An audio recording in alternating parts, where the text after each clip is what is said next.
Elementary रो operations ये किस लिए यूज़ होता है? अगर हमें सिस्टम ऑफ लीनियर इक्वेशन दी हुई हो, फॉर एग्ज़ाम्पल ये हमें गिवन है x plus y plus 2z is equal to 1 और 2x माइनस वाई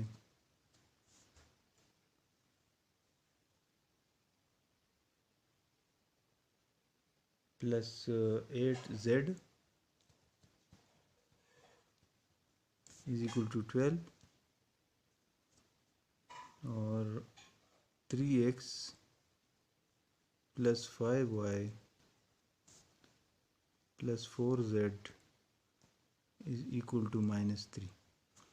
ये हमें एक सिस्टम दिया हुआ है ऑफ लीनियर इक्वेशन और हमें ये बताया जा रहा है कि x, y और z इनकी वैल्यूज़ हमने फाइंड करनी है। हम इसको बाद में कोफैक्टर मेथड से भी और उस तरीके क्रेमर रूल से हम मालूम करेंगे, लेकिन सबसे पहले एलिमेंट्री रो ऑपरेशन को डिफ़ाइन करते हैं। तो इस सिस्टम को हम सबसे पहले इसका एक जो कोफिशेंट्स हैं उसका डिटर्मिनेंट, यानी इधर कोफिशेंट है 1, यहाँ पे है 1 और यहाँ पे 2, फिर यहाँ पे 2 -1 और 8, 3, 5 और 4z। और यहाँ पे जो कांस्टेंट्स हैं इनको भी हम यहाँ पे लिखते हैं, एक लाइन लगा लेते हैं। और ये जो मैट्रिक्स बी है इसको भी हम यहाँ पे लिख लेते हैं, यानी 1, 12, -3। ये हमने दो मैट्रिसेस को कंबाइन लिख लिया। फर्स्ट मैट्रिक्स जो है ना, matrix of the linear transformation की मैट्रिक्स, यानी 1, 1, 2 और यहाँ पे 2, -1, 8 और 3, 5, 4। और दूसरी मैट्रिक्स जो है ना वो है हमारे पास बी मैट्रिक्स, जो कि इक्वल साइन के बाद जो ये नंबर्स आए हुए हैं 1, 12, -3। और एक है वेरिएबल मैट्रिक्स जिसको हम x से नॉमिनेट करते हैं, तो वो है x, y और z। इन दोनों को जब एक साथ हम लिखते हैं तो ये मैट्रिक्स हमारे पास आ जाए, तो इसको कहते हैं augmented matrix. Augmented matrix of this linear transformation. इस ऑगमेंटेड मैट्रिक्स से हम जो है ना करते हैं, इस पे अप्लाई करते हैं एलिमेंट्री रो ऑपरेशंस। अब एलिमेंट्री रो ऑपरेशंस क्या है, उसमें सबसे पहले तो ये है कि फर्स्ट पॉइंट इसका कि कोई भी दो रो आपस में इंटरचेंज कर सकते हैं। 2 rows can be interchanged.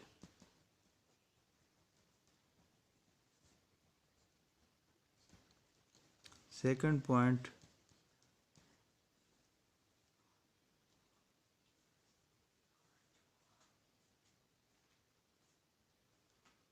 we can multiply a row with a constant non-zero, यानी zero ना हो, non-zero constant number।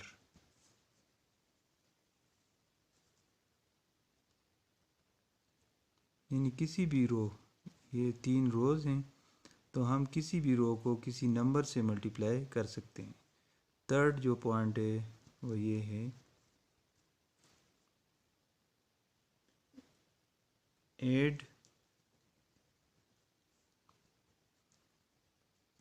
Multiple of a रो,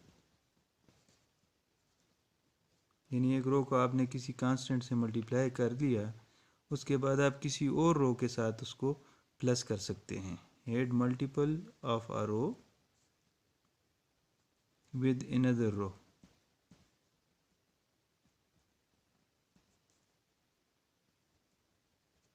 और उसके साथ जब आप प्लस कर लेंगे तो जो फर्स्ट रो है उसमें चेंजेस आ जाती हैं, वो सारा रो कंप्लीट चेंज हो जाता है। यानी आपने एक रो को मल्टीप्लाई किया और किसी और रो के साथ प्लस कर दिया, तो जिस रो के साथ आपने प्लस कर दिया तो उसमें चेंज आ जाती है। ये 3 पॉइंट्स है जो कि इम्पोर्टेंट है और इनको हमने यूज़ करके इस सिस्टम ऑफ लीनियर इक्वेशन को सॉल्व करना है।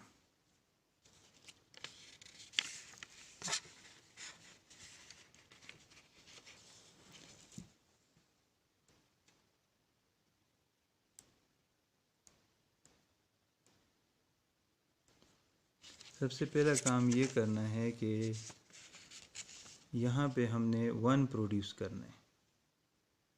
जब यहाँ पे 1 प्रोड्यूस करेंगे उसके बाद इसके नीचे जितने नंबर्स हैं सेकंड रो और थर्ड रो के, वो हमने ज़ीरो बनाने। अब 1 तो यहाँ पे ऑलरेडी मौजूद है, तब इसको ज़ीरो हमने बनाना है। तो क्या करेंगे हम, सबसे पहले क्या करेंगे कि R2 प्लस -2R1, यानी R1 को -2 से मल्टीप्लाई करें और R2 में प्लस कर दे। उसके बाद R3 प्लस -3R1, R1 को -3 से मल्टीप्लाई करे और R3 में प्लस कर दे, तो ये भी ज़ीरो और ये भी ज़ीरो, और ये दोनों ज़ीरो हो जाते हैं और बाकी भी कंप्लीट रो की वैल्यूज़ जो है ना, यानी सेकंड रो और थर्ड रो, ये कम्प्लीटली चेंज हो जाते हैं। अब चेक करते हैं, आगे बढ़ते हैं। तो अब आप चेक करें तो फर्स्ट रो को इसी तरह रहने दें, 1 1 2, और उसके बाद 1 12 -3, ये भी नहीं, ये भी चेंज हो जाएगा, ये नहीं लिखना है। अच्छा, तो अब इसको -2 से मल्टीप्लाई किया और इसके साथ प्लस किया तो ज़ीरो, इसको -2 से मल्टीप्लाई किया और इसके साथ प्लस किया तो -3, इसको -2 से मल्टीप्लाई किया तो -4, और 8 के साथ प्लस कर दिया तो +4। अब इसको -2 से मल्टीप्लाई किया और इसके साथ प्लस किया तो 10। अब इसको अब ये करते हैं सेकंड वाला, ये वाला कंप्लीट हो गया। R1 को -3 से मल्टीप्लाई करें और R3 में प्लस कर दें, यानी रो 1 को -3 से मल्टीप्लाई करें और रो 3 में प्लस कर दें। तो हर एक एलिमेंट रो 1 का -3 से मल्टीप्लाई होगा और रो 3 के हर एक एलिमेंट में प्लस होगा जो करस्पॉन्डिंग है, यानी -3 इसके साथ मल्टीप्लाई हो गया तो -3, और इसके साथ प्लस हो गया तो ज़ीरो, फिर इसके साथ -3 प्लस मल्टीप्लाई हो गया और इसके साथ प्लस हो गया तो 2, इसके साथ -3 मल्टीप्लाई हो गया तो -6, और इसके साथ प्लस हो गया तो -2, इसके साथ -3 मल्टीप्लाई हो गया और इसके साथ प्लस हो गया तो -6।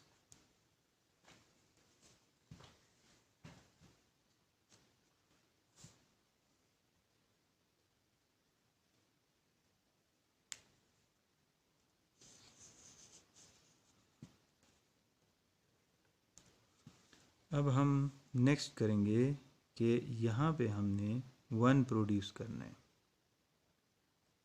जब यहाँ पे हम 1 प्रोड्यूस करते हैं तो किस तरह करेंगे, तरीका ये भी हो सकता है कि इन दोनों को हम प्लस करें, तो R2 प्लस R3, और R2 में चेंजेस आ जाएंगी, तो 1 1 2 और उसके बाद 1। अब जब R2 इसके साथ, तो ये जो है ना R3 में कोई चेंज नहीं है, तो 0 2 -2 -6 और यहाँ पे चेंज आएगी। अब ये दोनों प्लस करे तो -1, ये 0, तो ये दोनों प्लस करे तो 0, ये दोनों प्लस करे तो 2 और ये दोनों प्लस करे तो 4। अब जो सेकंड रो है इसको माइनस से मल्टीप्लाई करें, -1 से मल्टीप्लाई करें किसको, रो 2 को।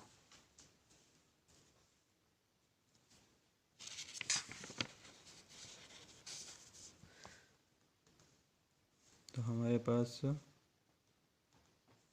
1 2 1 फिर 0 और इसको इस पूरे रो के साथ हमने मल्टीप्लाई किया है -1 को, तो साइन चेंज कर ले, 1 -2 -4 और ये रो इसी तरह ही लिखा जाएगा, ये 0 2 -2 और -6। अब इस रो के नीचे 0 प्रोड्यूस करना है, तो किस तरह करेंगे कि R यहाँ पे 0 प्रोड्यूस करना है, तो R3 और प्लस -2 R2,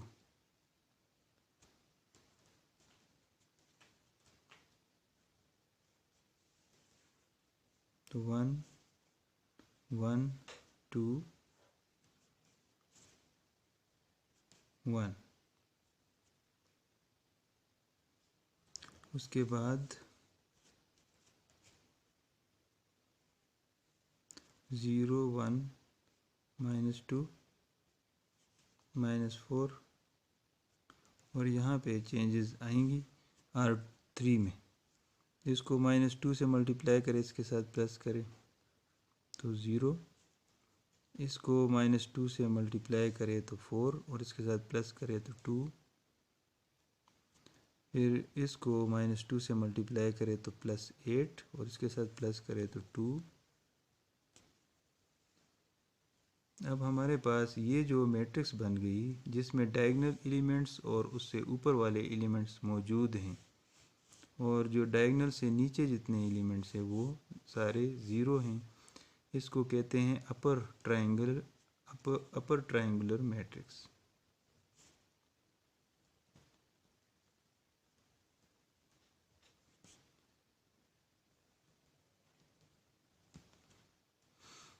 अब यहाँ पे और ये हमने एचिलान फॉर्म बना दिया।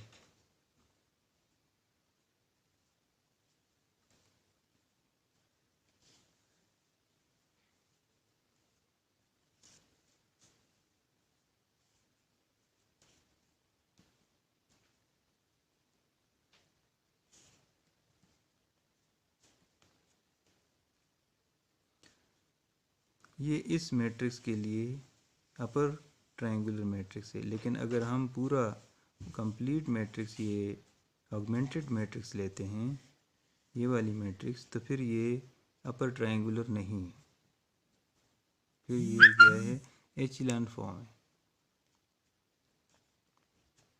अच्छा, अब इसको दोबारा इक्वेशन फॉर्म में लिख दे तो ये सारे कोफिशिएंट है और ये इक्वल के बाद है, तो हम लिख सकते हैं इसको x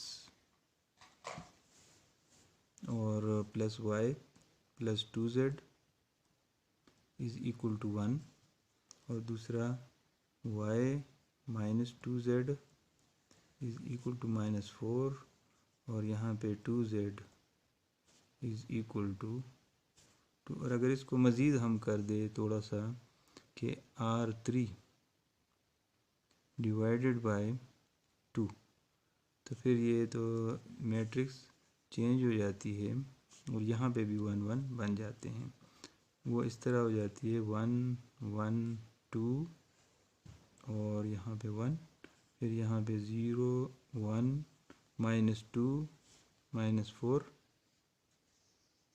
और यहाँ पे 0 0 और 1 1। तो फिर यहाँ पे z इज़ इक्वल टू 1। अब एक वेरिएबल की वैल्यू आ गई, z इज़ इक्वल टू 1। अब इस z इज़ इक्वल टू 1 को आप इसको इक्वेशन 1, इसको इक्वेशन 2 और इसको इक्वेशन 3। तो z की वैल्यू 1 इक्वेशन 2 में लगा लें तो y की वैल्यू आ जाएगी 1। तो ये y की वैल्यू -2। अब z की वैल्यू 1 और y की वैल्यू -2 फर्स्ट इक्वेशन में लगा लें तो x प्लस y की जगह पे -2 और z की जगह पे 1। ये दोनों कट जाती हैं वैल्यूज़ और ये दोनों नंबर कट जाते हैं और x इज़ इक्वल टू 1।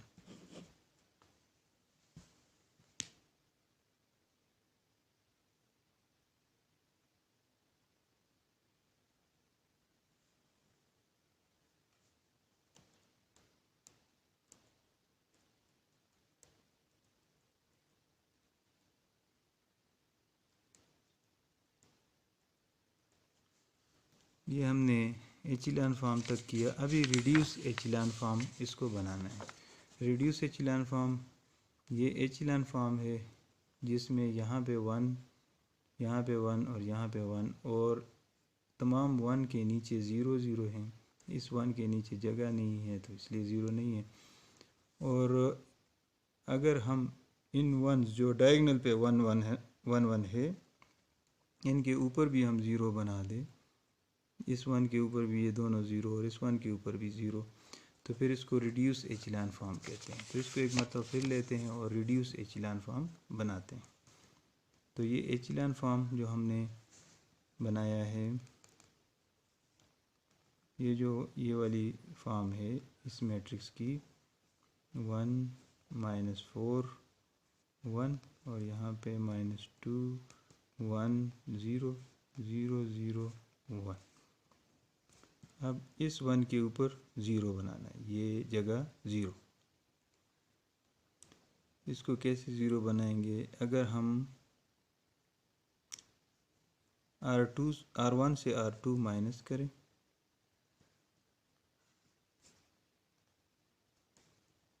तो चेंजेस आएंगी R1 में। तो R1 को ना लिखे, R2 और R3 लिख दें।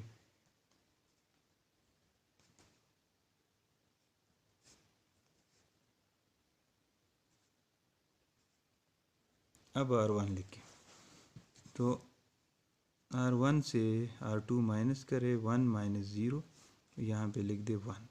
फिर 1 - 1 क्या आता है 0, तो यहाँ पे लिख के फिर 2 -2 तो 4 और 1 -4 तो 5। अब जो है नेक्स्ट हमने करना है इस 1 के ऊपर तो हमने 0 प्रोड्यूस कर लिया। अब इस 1 के ऊपर जो ये दोनों हैं इनको भी 0 बनाना है। अब तो इसको कैसे 0 बनाएंगे? अगर इसको हम 2 से मल्टीप्लाई करें इसके साथ प्लस करें, यानी इस पूरे रो को 2 से मल्टीप्लाई करें इसके साथ प्लस करें तो R2 प्लस 2R1, तो यहाँ पे 0। और यहाँ पे कैसे 0 प्रोड्यूस करेंगे कि R3 प्लस -4R1, नहीं यहाँ पे R3 है, हाँ, और यहाँ पे R1 और यहाँ पे R3। ठीक है, तो R2 को के साथ हमने प्लस करना है R3 को 2 से मल्टीप्लाई करके, और इसी तरह R1 के साथ हमने R3 का मल्टीपल प्लस करना है। कौन सा मल्टीपल? -4। अब आगे बढ़ते हैं तो इसमें जो चेंजेस आएंगी वो R1 और R2 में आएंगी, R1 और R2। तो R3 को उसी तरह रहने दें तो 0 0 1 और 1। अब यहाँ पे चेंजेस आएंगी तो इसको मैंने कहा है कि R3 के साथ 2 को मल्टीप्लाई करें और R2 में प्लस कर दे। तो इसको 2 से मल्टीप्लाई करें, इसमें प्लस करें तो 0, और ये अपनी जगह पे है। इसको 2 से मल्टीप्लाई करें, इसमें प्लस कर दें तो 1, इसको 2 से मल्टीप्लाई करें, इसमें प्लस कर दें 0, इसको 2 से मल्टीप्लाई करें, इसमें प्लस कर दें तो ये आ गया। अब नेक्स्ट पे आ जाए, दिस इज़ ओवर। अभी ये कि R3 को -4 से मल्टीप्लाई करें और R1 में प्लस कर दें। तो इसको -3 से मल्टीप्लाई करें और इसमें प्लस कर दे तो 1, इसको -3 से -4 से इसको मल्टीप्लाई करें और इसमें प्लस कर दे तो 1, इसको -4 से मल्टीप्लाई करें, इसमें प्लस कर दे तो 0, इसको -4 से मल्टीप्लाई करें, इसमें प्लस कर दे तो 0, इसको -4 से मल्टीप्लाई करें, इसमें प्लस कर दे तो 1। अब फिर इक्वेशन फॉर्म में इस सिस्टम को लिख दे। तो यहाँ पे x के साथ कोफिशिएंट मौजूद है तो x आ गया, बाकी y का कोफिशिएंट और z का कोफिशिएंट 0 है तो वो नहीं लिखने हैं, और इज़ इक्वल टू 1।